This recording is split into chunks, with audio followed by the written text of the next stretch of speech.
Hello students, आज हम पढ़ेंगे पाठ 18 अंधेरी नगरी, जिसके लेखक है भारतेंदु हरिश्चंद्र। अंधेरी नगरी का अर्थ ऐसा है कि यह ऐसा शहर है जहाँ अज्ञान का बोलबाला है। वहाँ कोई कायदा या कानून नहीं है। यहाँ अच्छे और बुरे की या सच और झूठ के अंदर कोई अंतर नहीं है। राजा और प्रजा यहाँ के दोनों ही मूर्ख है। यहाँ पर सभी चीज़ें एक ही भाव बेची जाती है, वो कीमती सोना हो चाहे सस्ती सब्जी हो। तो अपने इंट्रोडक्शन से हम स्टार्ट करेंगे। भारतेंदु हरिश्चंद्र आधुनिक हिंदी साहित्य के पितामह कहे जाते हैं। वे हिंदी के आधुनिकता के पहले रचनाकार थे। इनका मूल नाम हरिश्चंद्र था। भारतेंदु उनको उपाधि मिली थी। हिंदी साहित्य में आधुनिक काल का प्रारंभ भारतेंदु हरिश्चंद्र से माना जाता है। भारतीय नवजागरण के अग्रदूत के रूप में प्रसिद्ध भारतेंदु जी ने देश की गरीबी, पराधीनता, शासकों के अमानवीय शोषण के चित्रण को ही अपने साहित्य का लक्ष्य बनाया। हिंदी को राष्ट्रभाषा के रूप में प्रतिष्ठित करने की दिशा में उन्होंने अपनी प्रतिभा का उपयोग किया। भारतेंदु बहुमुखी प्रतिभा के धनी थे। हिंदी पत्रकारिता, नाटक और काव्य के क्षेत्र में उनका बहुमूल्य योगदान रहा। हिंदी में नाटकों का प्रारंभ भारतेंदु हरिश्चंद्र जी से माना जाता है। भारतेंदु ने हिंदी नाटक की नींव को सुदृढ़ बनाया है। उन्होंने हरिश्चंद्र पत्रिका, कवि वचन सुधा और बाल प्रबोधिनी पत्रिकाओं का संपादन भी किया। वे एक उत्कृष्ट कवि, सशक्त व्यंग्यकार, सफल नाट्यकार, जागरूक पत्रकार तथा ओजस्वी गद्यकार थे। इसके अलावा वे लेखक, कवि, संपादक, निबंधकार एवं कुशल वक्ता भी थे। इनकी प्रमुख रचनाएं भारतेंदु कला, वैदिकी हिंसा, हिंसा न भवती, सत्य हरिश्चंद्र, भारत दुर्दशा, अंधेरी नगरी जो कि एक नाट्य साहित्य है, पूर्ण प्रकाश, चंद्रप्रभा, स्त्रियों की उन्नति, बादशाह दर्पण, कश्मीर कुसुम, रामायण का समय, सुंदरी सिलक, पावस कविता संग्रह आदि। भारतेंदु जी ने मात्र 34 वर्ष की अल्प आयु में ही विशाल साहित्य की रचना की। 35 वर्ष की आयु में उन्होंने मात्रा और गुणवत्ता की दृष्टि से इतना लिखा, इतनी दिशाओं में काम किया कि उनका समूचा रचना कर्म पथदर्शक बन गया। आपका महान साहित्यिक कर्म देवी शक्ति से प्रेरित ही माना जाएगा। प्रस्तुत एकांकी में एक महंत और उनके 2 शिष्य एक नगरी में पहुंचते हैं, जहां मूर्ख राजा और मूर्ख प्रजा से उनका पाला पड़ता है। नगरी में सर्वत्र ज्ञान का अंधकार था। अनुशासन रहित विवेकहीन प्रजा में किसी से प्रेम, आत्मीयता का नामो निशान दिखाई नहीं देता था। अच्छे बुरे में अंतर नहीं, सच और झूठ का ज्ञान नहीं, भाजी का मूल्य और खाजे का मूल्य 1 टका, यथा राजा तथा प्रजा, कहावत के अनुसार राजा भी मूर्ख और प्रजा भी मूर्ख। ऐसे लोग अपनी मूर्खता के कारण अपने विनाश का कारण बन जाते हैं। अंधेरी नगरी एकांकी से लेखक पाठकों को इसी अविवेकी अज्ञानी वृत्ति से परिचित करवाकर इनसे बचे रहने की प्रेरणा देते हैं। पात्र परिचय देखेंगे तो यहाँ पर ये एक नाट्य संग्रह से लिया गया पाठ है, इसलिए यहाँ पर, और ये एक नाटक है इसलिए यहाँ पर पात्रों का परिचय दिया गया है। हमारे पास यहाँ पर एक महंत है, महंत मतलब एक साधु, उनके 2 शिष्य हैं, नारायण दास और गोवर्धन दास।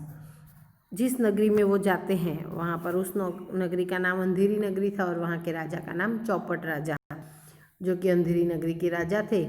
वहाँ पर अलग अलग कुंजड़ीन, हलवाई, फरियादी, कल्लू, चूने वाला, भिस्ती, कसाई, बनिया, कारीगर, गडरिया, कोतवाल और सिपाही, ये सारे कैरेक्टर हैं। स्थान, शहर की बाहर सड़क, महंत जी और 2 चेले बातें कर रहे हैं। मतलब शहर के बाहर की सड़क पर महंत और उनके 2 चेले चलते हुए जा रहे हैं और बातें कर रहे हैं। महंत, बच्चा नारायण दास, यह नगर तो दूर से बड़ा सुंदर दिखाई पड़ता है। देख, कुछ भिक्षा मिले तो भगवान को भोग लगे, और क्या। महंत और उनके 2 शिष्य एक शहर में आए हुए हैं जिसका नाम अंधेरी नगरी था। और महंत नारायण दास से कहते हैं कि ये नगर बाहर से तो बड़ा ही सुंदर दिखाई दे रहा है, तू जा बाजार में, अगर कुछ भिक्षा मिले तो भगवान को भी भोग लगे और हमें भी कुछ खाने को मिल जाए। नारायण दास: गुरुजी महाराज, नगर तो बहुत ही सुंदर है, पर भिक्षा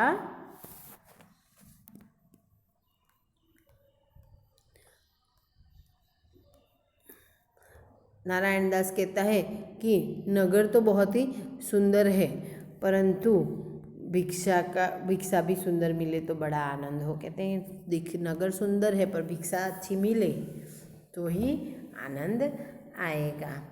महंत: बच्चा गोवर्धन दास, तू पश्चिम की ओर जा और नारायण पूर्व की ओर जाएगा। मतलब दोनों शिष्यों को अलग अलग दिशाओं में भेज दिया जाता है। गोवर्धन दास जाते हैं। गोवर्धन दास कुंजड़िन से, कुंजड़िन मतलब एक सब्जी बेचने वाली। क्यों? भाजी क्या भाव? कुंजड़िन: बाबा जी, टके सेर। गोवर्धन दास: सब भाजी टके सेर? वाह वाह, बड़ा आनंद है, यहाँ सभी चीज़ें टके सेर। हलवाई के पास जाकर: क्यों भाई, मिठाई क्या भाव? हलवाई: टके सेर। गोवर्धन दास: वाह वाह, बड़ा आनंद है, सब टके सेर। क्यों? बच्चा: इस नगरी का नाम क्या है? गोवर्धन दास पूछता है कि नगरी का नाम क्या है जहाँ पर सारी चीज़ें, सब्जी हो चाहे मिठाई हो खाजा हो, सबका नाम एक ही है, टके सेर। मतलब 1 टके की सेर, सेर मतलब आधा किलो या 500 ग्राम। तब हलवाई कहता है कि अंधेरी नगरी। गोवर्धन दास: और राजा का नाम क्या है? हलवाई: चौपट राजा। जब गोवर्धन दास ने पूछा कि यहाँ नगरी का नाम क्या है, तो वो कहता है अंधेरी नगरी। राजा का नाम पूछने पर हलवाई कहता है कि यहाँ के राजा का नाम चौपट राजा है। गोवर्धन दास: वाह वाह, अंधेरी नगरी, चौपट राजा, टके सेर भाजी, टके सेर खाजा। हलवाई: तो बाबा जी, कुछ लेना हो तो ले ले। गोवर्धन दास: बच्चा, भिक्षा मांगकर 7 पैसा लाया हूँ, 3.5 सेर मिठाई दे दो। महंत जी और नारायण दास एक ओर से आते हैं और दूसरी ओर से गोवर्धन दास आता है। महंत: बच्चा गोवर्धन दास, क्या भिक्षा लाया? गठरी तो भारी मालूम पड़ती है। गोवर्धन दास जब आता है तो महंत उससे पूछते हैं क्या भिक्षा लाया, बड़ी भारी मालूम होती है। तब गोवर्धन दास कहता है, गुरुजी महाराज, 7 पैसे भीख में मिले थे, उसी से 3.5 सेर मिठाई मोल ली है। महंत: बच्चा, नारायण दास ने मुझसे कहा था कि यहाँ सब चीज़ें टके सेर मिलती है, तो मैंने इसकी बात पर विश्वास नहीं किया। बच्चा, यह कौन सी नगरी है और इसका राजा कौन है जहाँ टके सेर भाजी और टके सेर खाजा मिलता है? तब गुरुजी महंत कहते हैं कि नारायण दास ने जब मुझसे कहा कि यहाँ पर सारी चीज़ें एक ही भाव मिलती है टके सेर, तो मैंने उस पर भरोसा नहीं किया। पर ये कौन सा नगर ऐसा है जहाँ सब कुछ एक ही भाव मिलता है, भाजी और खाजा सब टके सेर मिलता है? तब गोवर्धन दास कहता है कि ये अंधेरी नगरी है और यहाँ के राजा का नाम चौपट राजा है। अंधेरी नगरी, चौपट राजा, टके सेर भाजी, टके सेर खाजा। महंत: तो बच्चा, ऐसी नगरी में रहना उचित नहीं है जहाँ टके सेर भाजी और टके सेर खाजा बिकता है। मैं तो इस नगर में अब एक क्षण भी नहीं रहूँगा। महंत कहते हैं कि ऐसी नगरी में तो रहना बिल्कुल उचित नहीं है जहाँ सभी चीज़ें एक ही दाम में मिलती हो। गोवर्धन दास: गुरुजी, मैं तो इस नगर को छोड़कर नहीं जाऊँगा, और जगह जगह दिन भर भागो तो भी पेट नहीं भरता, मैं तो यहीं रहूँगा। पर गोवर्धन दास कहता है, गुरुजी, बाकी जगह पर जाते हैं तो पूरा दिन घूमो, भीख मांगो तो भी पेट नहीं भरता, और यहाँ पर तो आनंद है, मैं तो इस जगह को छोड़कर नहीं जाऊँगा, मैं यहीं रहूँगा। महंत कहते हैं, देखो मेरी बात मान, नहीं तो पीछे पछताएगा। महंत जी उसे कहते हैं कि तू मेरी बात मान, नहीं तो पछताना पड़ेगा। मैं तो जाता हूँ, पर इतना कहे जाता हूँ कि कभी संकट पड़े तो याद करना। यह कहते हुए महंत चले जाते हैं। महंत गोवर्धन दास से कहते हैं कि तू मेरी बात नहीं मान रहा है पर पछताएगा, पर अगर तुझे रुकना है तो रुक, मैं जा रहा हूँ, पर मुझे कोई संकट पड़े तो याद ज़रूर करना। ऐसा कह के महंत चले जाते हैं। अब जो दूसरा दृश्य है, राजा, मंत्री और नौकर यथास्थान बैठे हैं। मतलब राजा और मंत्री सब राज दरबार में अपने अपने स्थान पर बैठे हुए हैं। पर्दे के पीछे से दुहाई है का शब्द होता है, मतलब पर्दे से पीछे कोई मदद मांग रहा है। राजा, कौन चिल्लाता है, उसे बुलाओ। तो दो नौकर एक फरियादी को लाते हैं, मतलब एक फरियादी आता है। राजा पूछते हैं कि उसे यहाँ लेकर आओ। फरियादी, दुहाई महाराज दुहाई।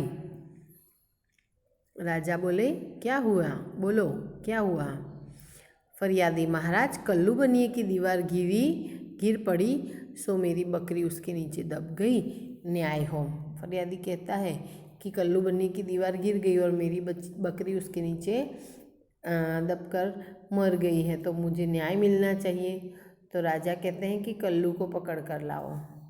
नौकर लोग दौड़कर बाहर से बनिए को पकड़ लाते हैं। राजा, क्यों रे बनिए, इसकी बकरी दबकर मर गई। कल्लू बनिया, महाराज मेरा कुछ दोष नहीं है, कारीगर ने ही ऐसी दीवार बनाई कि गिर पड़ी। राजा कहता है कि अच्छा, कल्लू को छोड़ दो, कारीगर को पकड़ कर लाओ। कल्लू जाता है और नौकर कारीगर को पकड़ कर लाते हैं। राजा, क्यों रे कारीगर, इसकी बकरी कैसे मर गई। तो कारीगर कहते हैं कि महाराज चूने वाले ने चूना ऐसा खराब बनाया कि दीवार गिर पड़ी। तब राजा कहते हैं कि अच्छा, उस चूने वाले को बुलाओ। कारीगर निकाला जाता है, चूने वाले को पकड़ कर लाया जाता है। राजा ने चूने वाले से पूछा, अरे क्यों रे चूने वाले, इसकी बकरी कैसे मर गई। तब चूने वाले ने कहा कि महाराज भिस्ती ने चूने में पानी ज़्यादा डाल दिया, इसी से चूना कमज़ोर हो गया। राजा ने कहा तो भिस्ती को पकड़ो। भिस्ती को लाया जाता है। भिस्ती मतलब जो चमड़े की मशक मतलब एक थैला होता है चमड़े का बना हुआ, जिसमें पानी भर कर लाया जाता है, तो भिस्ती को बुलाया जाता है। बच्चों, हमें इसी बात से पता चलता है कि राजा भी कितना मूर्ख है और यहाँ की प्रजा भी कितनी मूर्ख है। राजा, क्यों रे भिस्ती, इतना पानी क्यों डाल दिया कि दीवार गिर पड़ी और बकरी दबकर मर गई। भिस्ती, महाराज गुलाम का कोई कसूर नहीं है, कसाई ने मशक ही इतनी बड़ी बना दी थी कि उसमें पानी ज़्यादा आ गया। राजा, अच्छा, भिस्ती को निकालो, अब कसाई को लाओ। नौकर भिस्ती को निकालते हैं और कसाई को लाते हैं। राजा, क्यों रे कसाई, तूने इतनी बड़ी मशक क्यों बनाई। कसाई, महाराज गडरिये ने टके की ऐसी बड़ी भेड़ मेरे हाथ बेच दी कि मशक बड़ी बन गई। राजा, अच्छा, कसाई को निकालो, गडरियों को लाओ। कसाई निकाला जाता है, गडरिया लाया जाता है। राजा, क्यों रे गडरिये, ऐसी बड़ी भेड़ क्यों बेची। राजा, महाराज उधर गडरिया, महाराज उधर कोतवाल की सवारी आई, भीड़ भाड़ के कारण मैंने छोटी बड़ी भेड़ का ख्याल ही नहीं किया, मेरा कोई कसूर नहीं। तब गडरिया कहता है कि जब मैं भेड़ बेच रहा था, तब कोतवाल की सवारी आई और बहुत भीड़ भाड़ थी, तो मुझे छोटी है या बड़ी ऐसा भेड़ का कोई ख्याल नहीं रहा और मैंने इसे बड़ी भेड़ बेच दी, इसमें मेरा कोई कसूर नहीं है। तब राजा कहते हैं कि चलो इसको निकालो, अब कोतवाल को पकड़ कर लाओ। कोतवाल को पकड़ कर लाया जाता है। राजा, क्यों रे कोतवाल, तूने धूमधाम से सवारी क्यों निकाली कि गडरिये ने घबराकर बड़ी भेड़ बेच दी। तब कोतवाल कहता है कि महाराज मैंने कोई कसूर नहीं किया। राजा, कुछ नहीं, ले जाओ कोतवाल को अभी फांसी दे दो। मतलब बिना वजह बेचारा कोतवाल फंस जाता है और उसे फांसी का हुक्म दिया जाता है। सभी कोतवाल को पकड़कर ले जाते हैं। अब जो तीसरा दृश्य है वहाँ पर वो गोवर्धन दास बैठा हुआ मिठाई खा रहा है। गोवर्धन दास सोच रहा है, गुरुजी ने हमको बेकार यहाँ रहने से मना किया था। माना कि देश बहुत बुरा है, पर अपना क्या, खाते पीते मस्त पड़े हैं। 4 सिपाही 4 ओर से आकर उसको पकड़ कर लेते हैं। गोवर्धन बैठ के मिठाई ही खा रहा है और ये सब सोच रहा है, तभी 4 सिपाही आते हैं और उसे पकड़ कर ले जाते हैं। सिपाही, चल रे चल, मिठाई खाकर खूब मोटा हो गया, आज मज़ा मिलेगा। गोवर्धन दास घबरा कर, अरे यह आफत कहाँ से आई? अरे भाई, मैंने तुम्हारा क्या बिगाड़ा है जो मुझे पकड़ते हो?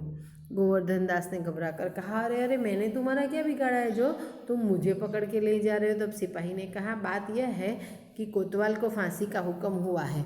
जब उसे फांसी देने को ले गए तो फांसी का फंदा बड़ा निकला, क्योंकि कोतवाल साहब दुबले पतले हैं। हम लोगों ने महाराज से अर्ज की।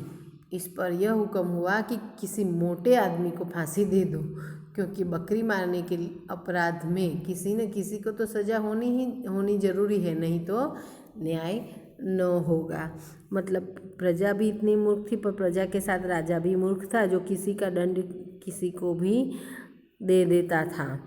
अब बकरी अपने आप मरी थी, उसका दंड कोतवाल को मिला, पर कोतवाल बहुत दुबला पतला था, तो उसकी जगह फांसी पर किसी मोटे आदमी को फांसी पर चढ़ा देना चाहिए। तो गोवर्धन दास को फांसी के लिए लाया गया था। तब गोवर्धन दास, दुहाई परमेश्वर की, अरे मैं नाहक मारा जाता हूँ, अरे यहाँ बड़ा ही अंधेर है, गुरुजी आप कहाँ हो, आओ मेरे प्राण बचाओ। अब गोवर्धन दास को अपने गुरुजी की बातें याद आ रही है, अपने गुरुजी याद आ रहे हैं, और वो कहता है कि अरे गुरुजी आओ और मेरे प्राण बचाओ। गोवर्धन दास चिल्लाता है, सिपाही उसे पकड़कर ले जाते हैं। गोवर्धन दास, हाय बाप रे, मुझे बेकसूर को फांसी देते हैं। सिपाही, अबे चुप रहे, राजा का हुक्म भला कहीं टल सकता है?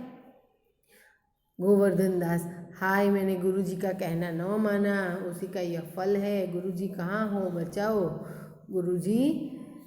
गुरुजी, गोवर्धन दास को अब याद आ रहा है कि मैंने गुरुजी की बात ना मानी, अब मुझे उसी का फल मिल रहा है, और वो अपने गुरुजी को बार बार पुकार रहा है। महंत, अरे बच्चा गोवर्धन दास, तेरी यह क्या स्थिति है? तब महंत कहीं से आते हैं और उसे कहते हैं कि अरे ये तेरी क्या स्थिति हो गई गोवर्धन दास? गोवर्धन दास कहता है हाथ जोड़कर, गुरुजी दीवार के नीचे बकरी दब गई, जिसके लिए मुझे फांसी दी जा रही है। गुरुजी बचाओ। महंत, कोई चिंता नहीं, बहुत चढ़ाकर सिपाहियों से सुनो, मुझे अपने शिष्य को अंतिम उपदेश देने दो। गुरुजी सिपाहियों को कहते हैं कि अरे मुझे मेरे शिष्य को अंतिम उपदेश देना है, बाद में तो मुझे फांसी चढ़ा देना। सिपाही उसे थोड़ी देर के लिए छोड़ देते हैं। गुरुजी चेले के कान में कुछ समझाते हैं। महंत, नहीं बच्चा, हम बूढ़े हैं, हमको चढ़ने दो। इसी प्रकार दोनों बहस करते हैं। सिपाही परस्पर चकित होते हैं। राजा, मंत्री और कोतवाल आते हैं। तभी ये दोनों बहस करने का नाटक करते हैं।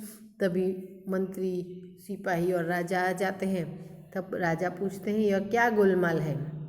सिपाही, महाराज, चेला कहता है मैं फांसी चढ़ूँगा, गुरु कहता है मैं चढ़ूँगा, कुछ मालूम नहीं पड़ता कि क्या बात है। राजा गुरुजी से पूछता है, बाबा जी बोलो, आप फांसी क्यों चढ़ना चाहते हो? तब महंत कहता है, राजा इस समय ऐसी शुभ घड़ी है, घड़ी में जो मरा वो सीधा स्वर्ग जाएगा। मंत्री, तब तो हम फांसी चढ़ेंगे। गोवर्धन दास, नहीं, हमको हुक्म है। कोतवाल, हम लटकेंगे, हमारे कारण से ही तो दीवार गिरी। राजा, चुप रहो सब, राजा के जीते जी कौन स्वर्ग जा सकता है?